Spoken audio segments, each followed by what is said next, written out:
ইসলামী শরীয়তে আল্লাহ এবং তার রসুল সাল্লাল্লাহু আলাইহি সাল্লাম যত কাজ করতে আমাদেরকে নিষেধ করেছেন সেগুলোকে দুই ভাগে ভাগ করা হয়েছে। কিছু হলো সগীরা আর কিছু হলো কবিরা। কিছু হলো ছোট অপরাধ, কিছু হলো বড় অপরাধ। ছোট অপরাধ হলো কোরআন এবং সুন্নাতে যে সমস্ত অপরাধগুলো, যে সমস্ত নিষিদ্ধ কাজগুলোকে সাধারণভাবে নিষেধ করা হয়েছে, সেখানে কোনো শাস্তির কথা বলা হয় নাই। আর যেই নিষেধাজ্ঞার পাশাপাশি কোরআন এবং সুন্নাহ আমাদেরকে শাস্তির কথা বলেছে, অর্থাৎ এই নিষেধাজ্ঞা অমান্য করলে দুনিয়াতে শাস্তি হবে অথবা আখিরাতে শাস্তি হবে।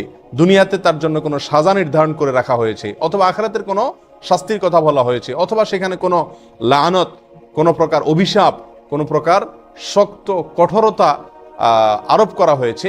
এরকম যদি কোনো নিষেধাজ্ঞা হয় সেটা হবে কি কাবীরা বা বড় অপরাধ।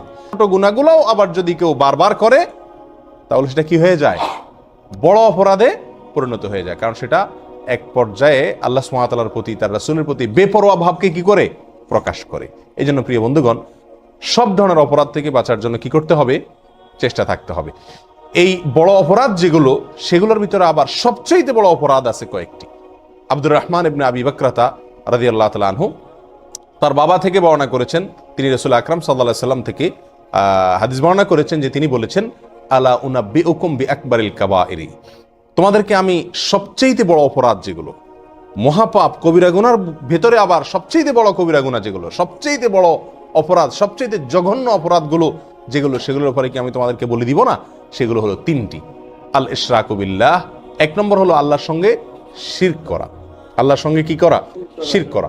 এর চাইতে বড় অপরাধ আল্লাহর জমিনে আল্লাহ সুবহানাহু ওয়া তাআলা আর সৃষ্টি করেননি। আর কোনো অপরাধ নাই যে অপরাধ শিরকের চাইতে বড়। প্রিয় বন্ধু, আমরা অজান্তে, অগোচরে, না বুঝে আমরা অবলীলায় কিন্তু অনেক ধরনের শিরক আমরা করে যাচ্ছি।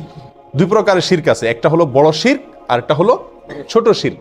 বড় শিরক কোনগুলো? বড় শিরক হলো এমন শিরক যে শিরকের ফলে মানুষ ইসলাম থেকে কি হয়ে যায়? বের হয়ে যায়। ইবাদত আল্লাহর জন্য করলো, অন্য কারোর জন্য করলো। সিজদা আল্লাহকে করলো, কোনো কবরে মাজারে গিয়েও করলো। দোয়া এটা ইবাদত, এটা আল্লাহর কাছে করলো, আবার কোনো মাজারওয়ালার কাছে গিয়ে সেখানেও চাইলো, সেখানেও দোয়া করলো, সেখান থেকে সন্তান চাইলো, ব্যবসা উন্নতি চাইলো, রাজনীতির উন্নতি চাইলো। এই সবগুলা বড় শিরক। এর ফলে মানুষ কি থেকে খারিজ হয়? ইসলাম থেকে খারিজ হয়ে যায়, বেঈমান হয়ে যায়। এটা হলো বড় শিরক। এই বড় শিরক আল্লাহ তাআলা মাফ করেন না। আল্লাহ বলেছেন, ইন্নাল্লাহা লা ইয়াগফিরু আন ইউশরাকা বিহি ওয়া ইয়াগফিরু মা দুনা যালিকা লিমান ইয়াশা। আল্লাহ সুবহানাহু ওয়া তাআলা তওবা ছাড়া যে কোনো গুনাহ মাফ করে দিতে পারেন। বান্দা তওবা না করলেও আল্লাহ তাআলা চাইলে মাফ করে দিতে পারেন। সাধারণত মাফ করেন না, চাইলে মাফ করতে পারেন, সেটা আল্লাহ তাআলার ব্যাপার। কিন্তু আল্লাহ তাআলা নিজের জন্য নিজে এটা অবধারিত করে রেখেছেন যে তিনি তার সঙ্গে শিরক করলে, আল্লাহর সঙ্গে কেউ পার্টনার সাব্যস্ত করলে সেটাকে আল্লাহ তাআলা কি করবেন না? ক্ষমা করবেন। এটা ক্ষমার অযোগ্য অপরাধ। হ্যাঁ, যদি কেউ তওবা করে দুনিয়া থেকে মারা যায়, কোনো মাজারে, কোনো কবরে সিজদা করেছে, সেখানে গিয়ে সন্তান চাইছে, কোনো বড় ধরনের শিরক করেছে, অথবা অন্য যতভাবে বড় শিরক হতে পারে সেগুলো করেছে, পরে আল্লাহর কাছে আবার ক্ষমা চাইছে, সেটা ভিন্ন কথা। তওবা করতে ফিরে আসে, সেটা আল্লাহ তাআলা অবশ্যই কি করবেন? মাফ করবেন। আমরা আল্লাহর সঙ্গে, আল্লাহর শক্তিমত্তার সঙ্গে, আল্লাহর যে সমস্ত গুণাবলী আছে সেগুলোর সঙ্গে অন্য কাউকে কি করলাম? পরোক্ষভাবে শরীক করে ফেললাম। উপরে আল্লাহ, নিচে তুমি, আগে আল্লাহ, পাশে তুমি, এই জাতীয় অনেক উল্টাপাল্টা কথা আমরা বলি। অনেক সময় কোনো আমল করি, দিনই কোনো কাজ করি, কিন্তু সেখানে দুনিয়ার কোনো ধান্দাও থাকে আল্লাহকে খুশি করার পাশাপাশি। এই সবগুলোই ছোট শিরকের অন্তর্ভুক্ত। আল্লাহ তাআলা আমাদেরকে বড় শিরক, ছোট শিরক সবগুলা থেকে বেঁচে থাকার তৌফিক দান করুন। শিরক থেকে বেঁচে থাকার জন্য সবচেয়ে বড় এবং প্রধান উপায় হলো শিরক সম্পর্কে জ্ঞান অর্জন করা। তাওহীদ এবং শিরকের জ্ঞান যদি আমার মধ্যে থাকে, তাহলে ইনশাআল্লাহ আমি শিরক থেকে কি করতে পারবো? বেঁচে থাকতে পারবো। আমরা অজান্তে, না জেনে শিরক করে ফেলছি, যার কারণে আমার ঈমান থেকে আমি কি হয়ে যাচ্ছি? খারজ হয়ে যাচ্ছি। তাহলে সবচেয়ে বড় অপরাধের ভিতরে এক নম্বর অপরাধ হলো আল ইশরাকু বিল্লাহ, আল্লাহর সঙ্গে কি করা? শরীক বা পার্টনার সাব্যস্ত করে ইবাদত করতে গিয়ে, দোয়া করতে গিয়ে, যে কোনো ভাবে আল্লাহ ছাড়া অন্য কারোর নামে আপনি শপথ করলেন, এটাও এক ধরনের কি? শিরক হয়ে যায়। আল্লাহ ছাড়া অন্য কারোর নামে আপনি মান্নত করলেন, আল্লাহর নামে মান্নত করতে হয়, মান্নত করলেন কোনো মাজার নামে, কোনো পীরের নামে, তাহলে এটা কি হয়ে যায়? শিরক হয়ে যায়। যেগুলো আমরা অহরহ করছি, আমাদের সমাজে অনেকেই করে চলেছেন। আল্লাহ আমাদেরকে হেফাজত থাকার তৌফিক দান করুন। দ্বিতীয় যেই অপরাধটি মহা অপরাধ, মহাপাপ, কবিরা গুনার ভিতরে আবার সবচেয়ে বড় কবিরা গুনাহ, সেটা হলো উকুকুল ওয়ালিদাইন।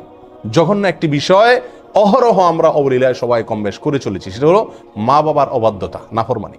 মা বাবার কি করা? নাফরমানি করা।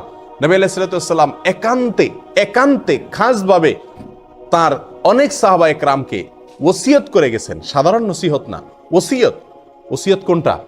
মৃত্যুর আগ মুহূর্তে মানুষ একেবারে মনের গভীর থেকে হৃদয় নিংড়ানো যে তপ্ত আহ্বান রেখে যায়, বাবা এই জিনিসটা করিও না, এটা করিও, এইগুলোকে বলা হয় সাধারণত কি? ওসিয়ত। নবী আলাইহিস সালাম তার বিভিন্ন সাহাবা ইকরামকে ওসিয়ত করেছেন।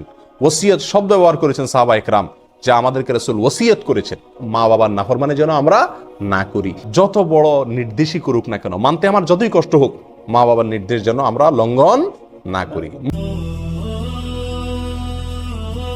মনে যতই না বুঝুক, মনের সঙ্গে যুদ্ধ করে হলেও মা বাবার নির্দেশকে সবকিছুর উপরে দিয়ে রাখতে হবে। প্রিয় ভাইরা, কোরআনেও আল্লাহ সুবহানাহু ওয়া তাআলা আল্লাহর সঙ্গে আল্লাহর ইবাদত করতে হবে, আর কারোর সঙ্গে কি করা যাবে না? শিরিক করা যাবে না।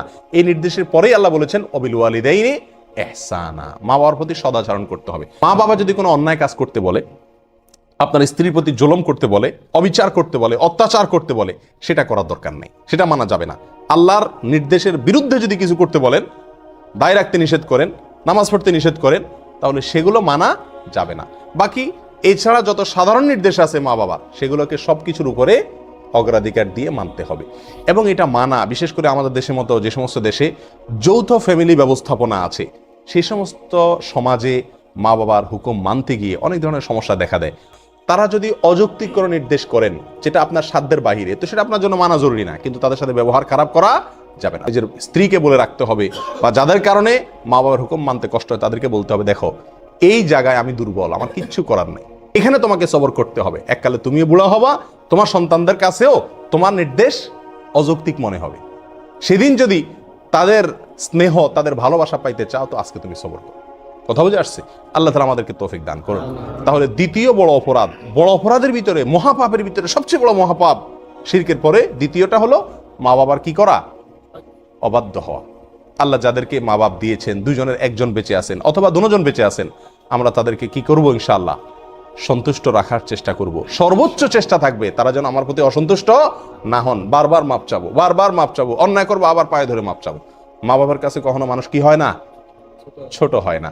যত পায়ে ধরি আমার মর্যাদা কমবে না, যত বরং তাদের পা যত ধরবো তত মর্যাদা বাড়বে। তাদের কাছে যত ক্ষমা চাইবো তত আল্লাহ আমার মর্যাদা উপরে উঠাবেন। দুনিয়াতেই বাড়বে, দেখবেন, চোখের সামনে দেখতে পাবেন, আখিরাতে তো বাড়বে ইনশাআল্লাহ। আল্লাহর এই জমিনে এই দুইটা লোক, মা বাবা, এদের সামনে আমি শক্ত হব না, এই জায়গায় আমি মাটি হয়ে যাব। আল্লাহ আমাদেরকে তৌফিক দান করুন। তৃতীয় যে অপরাধটি, সবচেয়ে বড় অপরাধ, কবিরা গুনার ভিতরে সবচেয়ে জঘন্য কবিরা গুনাহ, এটা হলো ওয়াশাহাদাতুজ জুর আও কাউলুজ জুর, মিথ্যা সাক্ষ্য দেওয়া। কি দেওয়া ভাই?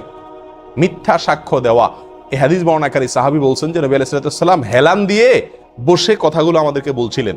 এই তৃতীয় নম্বর পয়েন্টটা বলতে গিয়ে নবী আলাইহিস সালাম হেলান থেকে উঠে বসলেন সোজা হয়ে, আর বারবার বলতেছিলেন ওয়াশাহাদাতুজ জুর, ওয়াশাহাদাতুজ জুর, ওয়াশাহাদাতুজ জুর। এতবার তিনি বলতেছিলেন, আমরা তখন মন থেকে চাইছিলাম যে রাসূল যেন একটু থামে, আর কত বলবে, অর্থাৎ বিষয়টা আমাদের উপরে অনেক কঠিন হয়ে যাচ্ছে। এত বারবার তিনি বলছিলেন। মিথ্যা সাক্ষ্য দেওয়া অপরাধ সমূহের ভিতরে, কবিরা গুনার ভিতরে এটা অনেক বড় মাপের কবিরা গুনাহ। এখন আপনারা কেউ বলবেন যে মিথ্যা সাক্ষ্য দেওয়া, এটা তো আমাদের জীবনে খুব, এই পরিস্থিতির সম্মুখীন আমরা খুব কম হই। সাক্ষী দেওয়া এটা তো আদালতে হয় সাধারণত, আদালতে অনেকে আছে আমরা জীবনে একবারও যাই না, বেশিরভাগ লোক যাই নেই। তাহলে মিথ্যা সাক্ষ্য দেওয়ার এই বিষয়টা থেকে তো আলহামদুলিল্লাহ আমরা মুক্ত না ভাই। বহু ক্ষেত্রে আমরা মিথ্যা সাক্ষ্য দিয়ে থাকি নিজের অজান্তে, আমরা জানি না যে এটা মিথ্যা সাক্ষ্য হয়ে যায়। যেমন আপনাকে কেউ জিজ্ঞাসা করলো, ভাই লোকটা কেমন, হয়তো সে তাকে চাকরিতে নিবে বা তার সাথে কোনো লেনদেন করবে, আপনার সঙ্গে হয়তো তার দোস্তি আছে, আপনি বলে দিলেন না তার মতো মানুষ হয় না, অথচ লোকটা সুবিধার না। অথবা আপনার সঙ্গে তার শত্রুতা আছে, লোকটা কিন্তু ভালো, আপনি বলে দিলেন না সে কি মানুষ নাকি, মানুষের জাত না। এটা কি দিলেন আপনি? মিথ্যা সাক্ষী দিলেন। কথা বোঝাতে পারছি? আমাদের দেশে, গ্রাম দেশে জিনিসগুলো বেশি হয়, শহরেও কম বেশ হয়। বিয়ে শাদী উপলক্ষে হয়তো কেউ মেয়ে দেখতে আসছে দূর থেকে কোনো গ্রামে, অথবা ছেলে দেখতে আসছে, তো জিজ্ঞাসা করলো আপনাকে যে মেয়েটা কেমন ভাই, ছেলেটা কেমন ভাই। তো আপনার সাথে সম্পর্ক যদি ভালো থাকে, তত ব্যাড রেকর্ডই থাকুক তাদের, আপনি বলে দেন কি, আরে ভাই এ তো হাজারে একটা, মাশাআল্লাহ। আর যদি আপনার সাথে সম্পর্ক খারাপ থাকে, তখন বলে দেন কি, যত ভালোই হোক, বলে দি ভাই আপনি যেমনি আসছেন তাড়াতাড়ি সরেন ভাই, আল্লাহ বাঁচাইছে, আমার জিজ্ঞেস করছেন আপনারা, একবার দরা তো খাইছিলেন, এখন সর্বনাশ, হায় হায়, আর জায়গা পান নাই আপনারা। এই সমস্ত কথা আমরা বলি কি বলি না? এগুলো সব কি? মিথ্যা সাক্ষী দেওয়া। লোকটা ভালো বা মন্দ, যেমন আমি যতটুকু জানি ততটুকু বলতে হবে, তার সাথে আমার সম্পর্ক যাই থাক না কেন। মিথ্যা সাক্ষর আরো বহু চিত্র আমাদের সমাজে কম বেশ আছে।